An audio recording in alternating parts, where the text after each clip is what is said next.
Fadila. Saya Agnes Teresia. Saya Denny Andreas. Di video kali ini kami akan memperkenalkan tentang bea masuk atau BM dalam rangka impor. Mari kita bahas bersama-sama. Check it out. Importir seringkali mengalami hal-hal seperti ini pada saat menerima tagihan terkait barang impor. Ini hadiah, kok kena pajak? Kok besar banget biayanya? Panjang dan banyak detailnya, rumit banget penjelasannya. Ini bagaimana perhitungannya? Ini biaya apa? Saya kan sudah bayar di websitenya. Tagihan tersebut dapat meliputi beberapa macam biaya, seperti biaya masuk dan pajak dalam rangka impor yang dibayarkan ke negara. Kami akan menjelaskan mengenai hal ini dimulai dari yang mendasar, yaitu biaya masuk dan pajak dalam rangka impor. Apa sih itu biaya masuk? Bea masuk adalah pungutan negara berdasarkan undang-undang yang dikenakan terhadap barang atas impor.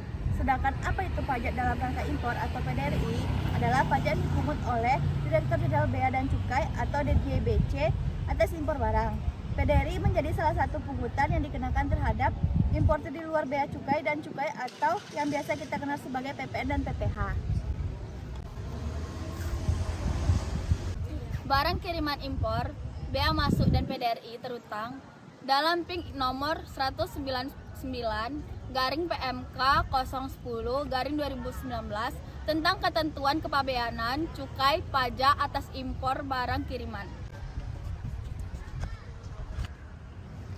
Bagaimana suatu barang dapat dikenakan BM dan PDRI? Ada dua kriteria yang perlu diketahui yang selanjutnya akan menjadi dasar pengenaan penentuan BM, yaitu 1. Harga barang, 2. Jenis barang.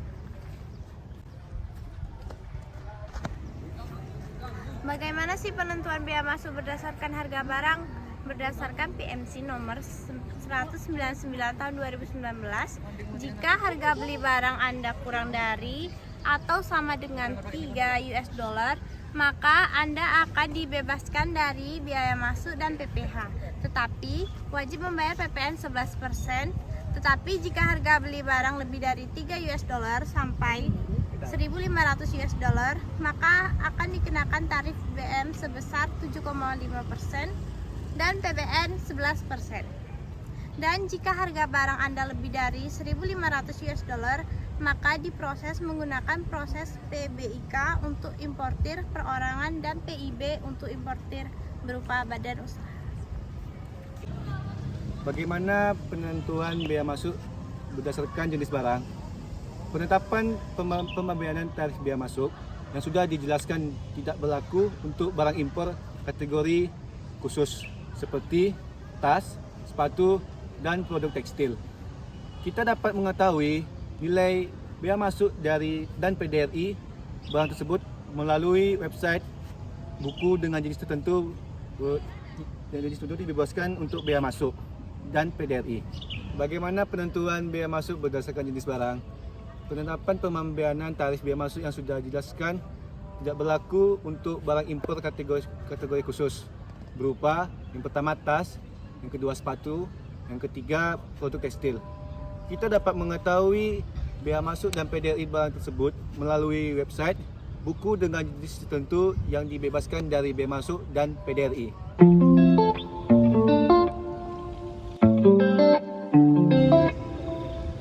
Perhitungan bea masuk ada dua, 1. Tarif spesifik, 2. Arif and Farm. 1. Tarif spesifik. Spesifik merupakan tarif yang dikenakan berdasarkan satuan barang dengan mengalihkan jumlah satuan barang dengan tarif bea masuk. 2. Arif and Farm. Tarif and Farm adalah tarif yang dikenakan dengan menentukan persentase tertentu dari nilai pabean atas barang yang diimpor. Fungsi bea masuk: 1. Mencegah kerugian industri dalam negeri yang memproduksi barang sejenis dengan barang impor tersebut. Yang kedua, melindungi pengembangan industri barang sejenis dengan barang impor tersebut di dalam negeri.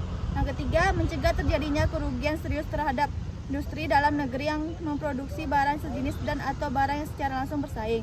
Yang keempat, melakukan pembalasan terhadap barang impor yang berasal dari negara yang memperlakukan barang ekspor Indonesia secara diskriminatif. Soal nomor 1. Kak Tom membeli aksesoris HP dari luar negeri dengan harga barang sesuai invoice sebesar 2 USD.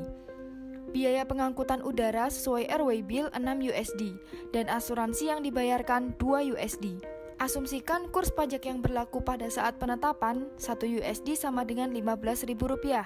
Jadi, karena nilai barang kurang dari 3 USD, maka bea masuknya dibebaskan. PPh-nya tidak dipungut, tapi tetap kena PPN 10%. Yuk kita jumlahin dulu CIF-nya. 2 USD ditambah dengan 2 USD ditambah dengan 6 USD. Kita dapatkan 10 USD. Selanjutnya kita hitung nilai pabeannya. Nilai pabean kita dapat dari penjumlahan CIF dikali dengan kurs pajak pada saat penetapan, yaitu 10 USD dikalikan Rp15.000. Kita dapatkan nilai pabean Rp150.000. Nah, bea masuk sudah kita jelaskan di atas tadi bahwa pada kasus ini bea masuk dibebaskan. Selanjutnya kita hitung tentang nilai impor. Nilai impor kita dapat dari penjumlahan nilai pabean dan bea masuk. Nilai pabean Rp150.000 ditambah dengan bea masuk Rp0. Jadi nilai impor sama dengan Rp150.000. Yang terakhir kita hitung PPN-nya. Nah, PPN kita dapat dari persentase tarif PPN dikalikan nilai impor, yaitu 10% dikalikan Rp150.000 sama dengan Rp15.000. Kesimpulannya, total bea masuk dan PPN yang harus dibayarkan yaitu Rp15.000. Contoh soal yang kedua. Pak Asoy membeli hiasan dinding dari luar negeri dengan harga barang sesuai invoice sebesar FOB 10 USD. Biaya pengangkutan udara sesuai airway bill 15 USD. Asuransi yang dibayarkan 2 USD. Diasumsikan kurs pajak yang berlaku pada saat penetapan 1 USD sama dengan Rp15.000. Jadi, karena range nilai barang lebih dari 3 USD sampai dengan 1.500 USD, maka tarif bea masuk sama dengan 7,5%. PPh tidak dipungut dan PPN 10%. Selanjutnya kita jumlahkan terlebih dahulu CIF.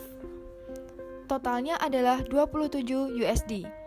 Kita cari terlebih dahulu nilai pabeannya dengan mengalihkan kurs dengan penjumlahan CIF. Kita dapatkan nilai pabean sama dengan Rp405.000. Selanjutnya kita hitung bea masuknya dengan mengalihkan persentase bea masuk dengan nilai pabean. Hasilnya adalah Rp30.375, dibulatkan Rp31.000. Selanjutnya kita hitung nilai impornya dengan menjumlahkan nilai pabean dan bea masuk. Kita dapatkan Rp436.000. Yang terakhir kita hitung PPN-nya. 10% dikalikan dengan nilai impor. Kita dapatkan Rp43.600 atau dibulatkan menjadi Rp44.000. Kesimpulannya, total bea masuk dan PPN yang harus dibayarkan yaitu Rp75.000. Contoh soal yang ketiga. Bu Santi belanja online sebuah sepatu dari luar negeri seharga 100 USD. Biaya pengangkutan udara sesuai airway bill 10 USD. Dan asuransi sebesar 10 USD. Kita asumsikan kurs pajak yang berlaku pada saat pembayaran adalah Rp15.000. Karena barang yang dibeli oleh Bu Santi masuk HS Code nomor 6402.20.00 atau termasuk dalam 3 barang khusus, maka tarif bea masuk dan PDRI berlaku umum, yaitu tarif bea masuk sama dengan 30%, PPN sama dengan 10%, dan PPh 10%. Nah, selanjutnya kita hitung penjumlahan antara cost, insurance, dan freight-nya. Kita dapat 120 USD. Selanjutnya kita bisa hitung nilai pabeannya. Kita dapatkan 1,8 juta. Selanjutnya kita hitung bea masuknya. Tarif bea masuk dikalikan dengan nilai pabean kita dapat Rp540.000. Lalu kita hitung nilai impor dengan menjumlahkan nilai pabean dan bea masuk. Kita dapatkan Rp2.340.000. Yang terakhir kita hitung PDRI-nya, yaitu berupa PPN dan PPh. PPN kita dapatkan 10% dikalikan nilai impor, yaitu Rp234.000. Selanjutnya kita hitung PPh-nya, 10% dikalikan nilai impor, kita dapatkan Rp234.000. Kesimpulannya, total bea masuk dan PDRI yang harus dibayarkan yaitu Rp540.000 ditambahkan Rp234.000 ditambahkan Rp234.000, yaitu Rp1.008.000.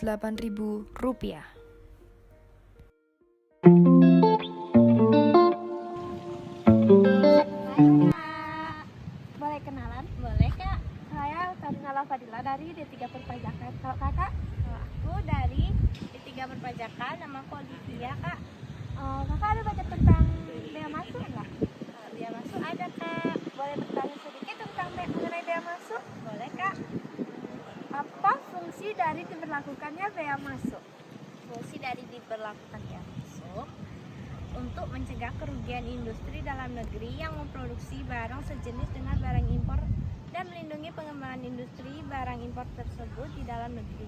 Bea masuk terjadi di saat melakukan pembelian dari luar negeri atau di saat kegiatan impor dilakukan. Terima kasih kak. Kakak apa ya di pajak belajar bea cukainya dengan ibu Nita? Kak boleh gantian nanya kak? Boleh kak. Bagaimana kita bisa tahu ternyata barang yang diimpor itu ternyata subsidi kan? Yang dimaksud subsidi di sini adalah setiap bantuan keuangan yang diberikan oleh pemerintah atau badan pemerintah, baik langsung ataupun tidak langsung kepada perusahaan, industri, kelompok industri atau eksportir. Subsidi juga bisa diartikan sebagai setiap bentuk dukungan dalam pendapatan atau harga yang diberikan secara langsung atau tidak langsung untuk meningkatkan ekspor atau menurunkan impor dari atau ke negara yang berkaitan. Terima kasih kak penjelasannya. Semoga bermanfaat buat yang menonton video ini. Hai kak. Ya hai. Hai, kenalin aku nih Syakila dari D3 Perpajakan. Kakak namanya siapa? Dari mana? Agnes Teresia dari D3 Pajak juga. Wah sama nih. Aku mau nanya tentang bea masuk, boleh nggak? Oh boleh dong. Coba kakak sebutkan barang-barang dan tarif impor yang dikenakan bea masuk. Oh, tarif bea masuk 7,5% dan barang-barang yang dikenakan bea masuk adalah semua jenis barang yang masuk ke dalam daerah pabean dikenakan bea masuk. Wah betul nih jawabannya. Mantap. Oh ya, aku mau nanya juga nggak? Boleh. Mau nanya apa tuh, Kak? Dengan metode perhitungan apa yang sering kali digunakan untuk menghitung bea masuk? Ada dua metode umum perhitungan bea masuk di Indonesia, yaitu metode tarif spesifik dan tarif ad valorem. Namun begitu sebagian besar komoditas impor di Indonesia dihitung menggunakan tarif ad valorem. Tarif spesifik merupakan tarif yang dikenakan berdasarkan satuan barang dengan tarif bea masuk. Itu artinya tarif spesifik harus mengetahui besaran tarif bea masuk yang harus dibayar per satuan barang. Tarif ad valorem adalah tarif yang dikenakan dengan menentukan persentase tertentu dari nilai pabean atas barang diimpor. Wah, terima kasih informasinya kak. Iya, terima kasih juga. Oke, bye. Iya kak. Boleh tanya nggak? Boleh kak, apa tuh? Sebelumnya perkenalkan dulu ya. Saya Iya. Tarina Fadila dari D3 Perpajakan. Nah. Abangnya Saya di Nembes dari jurusan D3 Pajak juga kak? boleh nanya nggak sih seputar mengenai bea masuk? Boleh dong kak. Kelemahan dari dua metode perhitungan bea masuk apa aja? Kelemahannya itu terdapat pada sistem tarif spesifik yang memiliki beberapa kekurangan seperti ketidakadilan dana pabrik besar dan kecil disamakan beban cukainya. Besaran tarif yang sama pada semua golongan akan mendorong sistem ini tidak cocok digunakan untuk sektor tembakau yang heterogen dan jumlahnya banyak dan harus selalu dilakukan penyesuaian akibat inflasi. Kekurangan dari sistem ini, pemerintah mendistorsi pasar dengan menetapkan HJE, lalu kesenjangan tarif cukai antara golongan semakin besar. Dari segi pengawasan akan lebih kompleks karena meliputi tarif tersebut. Oh ya kak, aku boleh nanya nggak? Boleh. Mengapa harus ada bea dan cukai dalam transaksi perdagangan internasional? Peran dan manfaat bea cukai adalah untuk kepentingan bisnis perdagangan internasional, berperan penting dalam mengawasi dan mengatur penerimaan negara baik dari pemungut bea masuk, bea keluar, dan sektor pajak impor. Oh gitu ya kak. Iya, terima kasih ya, Makasih, Bang. Kak. Iya. Makasih, Kak. Kenalin, aku Nisa Gila Jonita dari D3 Perpajakan. Nama kak siapa? Dari mana? Iya, dari D3 Perpajakan. Wah, sama nih dari pajak ya. Aku boleh nanya nggak tentang bea masuk? Boleh Kak? Mengapa barang dikenakan bea cukai? Pengertiannya ya Kak. Dan pengertiannya dari barang kena cukai merupakan barang-barang tertentu yang memiliki sifat untuk dikonsumsi tetapi perlu untuk dikenakan, dikendalikan, dan diawasi peredarannya. Karena pemakaian ini dapat menimbulkan efek negatif kepada masyarakat atau lingkungan hidup sehingga barang ini perlu untuk dikenakan. Wah, betul sih jawabannya, keren. Makasih Kak. Kak boleh nanya balik Kak? Boleh, mau nanya apa tuh? Apa tujuan pemerintah mengenakan bea keluar terhadap barang itu?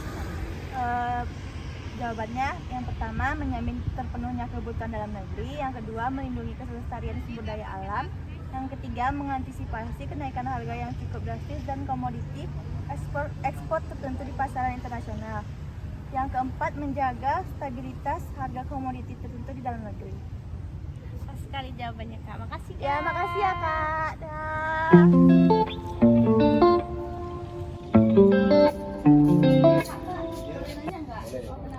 Ya. Nama saya Agnes Teresia dari D3 Pajak. Nama saya Dini Andreas dari 3 Pajak juga kak. Boleh nanya nggak? Boleh dong, Kak. Tentang pajak. Apakah bea cukai dan pajak itu sama? Menurut saya nih kak, pajak adalah pungutan wajib yang bersifat memaksa tanpa ada balas jasa secara langsung. Sementara untuk bea dan cukai merupakan pungutan resmi yang sifatnya disesuaikan dengan kebijakannya. Lembaga pemungut dan pengelola pajak digolongkan menjadi dua, yaitu pemerintah pusat dan pemerintah daerah. Oh ya kak, boleh naik nggak mengenai pajak? Oh iya boleh. Berapa lama sih proses di bea cukai tersebut? Oh jadi berapa lama proses pemeriksaan di bea cukai?